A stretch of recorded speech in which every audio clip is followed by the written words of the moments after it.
Then Joseph went and told Pharaoh, and said, My father and my brothers, their flocks and their herds and all that they possess, have come from the land of Canaan, and indeed they are in the land of Goshen. And he took 5 men from among his brothers and presented them to Pharaoh. Then Pharaoh said to his brothers, What is your occupation? And they said to Pharaoh, Your servants are shepherds, both we and also our fathers. And they said to Pharaoh, We have come to dwell in the land, because your servants have no pasture for their flocks, for the famine is severe in the land of Canaan. Now therefore, please let your servants dwell in the land of Goshen. Then Pharaoh spoke to Joseph, saying, Your father and your brothers have come to you.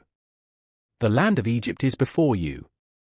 Have your father and brothers dwell in the best of the land, let them dwell in the land of Goshen.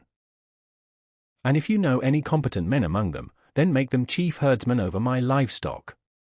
Then Joseph brought in his father Jacob and set him before Pharaoh, and Jacob blessed Pharaoh.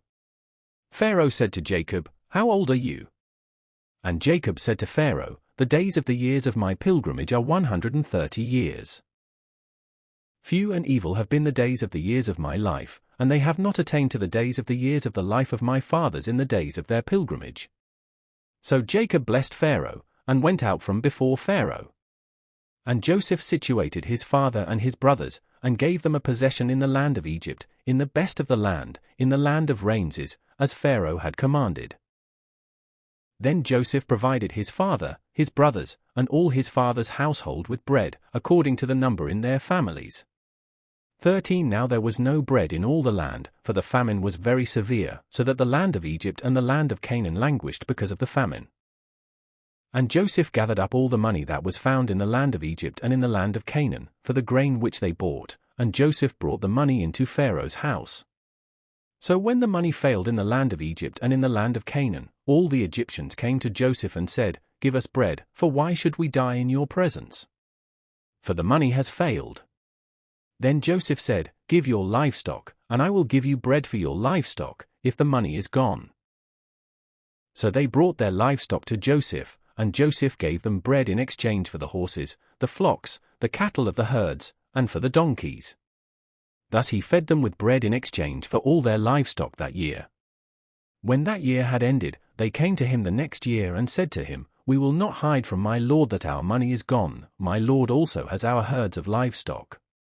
There is nothing left in the sight of my lord but our bodies and our lands.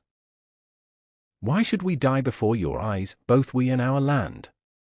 Buy us and our land for bread, and we and our land will be servants of Pharaoh. Give us seed, that we may live and not die, that the land may not be desolate.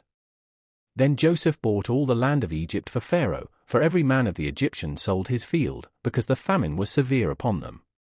So the land became Pharaoh's. And as for the people, he moved them into the cities, from one end of the borders of Egypt to the other end. Only the land of the priests he did not buy, for the priests had rations allotted to them by Pharaoh, and they ate their rations which Pharaoh gave them, therefore they did not sell their lands. Then Joseph said to the people, Indeed I have bought you and your land this day for Pharaoh. Look, here is seed for you, and you shall sow the land. And it shall come to pass in the harvest that you shall give 1/5 to Pharaoh. 4/5 shall be your own, a seed for the field and for your food, for those of your households and as food for your little ones. So they said, You have saved our lives, let us find favor in the sight of my lord, and we will be Pharaoh's servants. And Joseph made it a law over the land of Egypt to this day, that Pharaoh should have 1/5, except for the land of the priests only, which did not become Pharaoh's. So Israel dwelt in the land of Egypt, in the country of Goshen, and they had possessions there and grew and multiplied exceedingly. And Jacob lived in the land of Egypt 17 years. So the length of Jacob's life was 147 years. When the time drew near that Israel must die, he called his son Joseph and said to him, Now if I have found favor in your sight, please put your hand under my thigh, and deal kindly and truly with me. Please do not bury me in Egypt, but let me lie with my fathers. You shall carry me out of Egypt and bury me in their burial place. And he said, I will do as you have said. Then he said, Swear to me. And he swore to him. So Israel bowed himself on the head of the bed.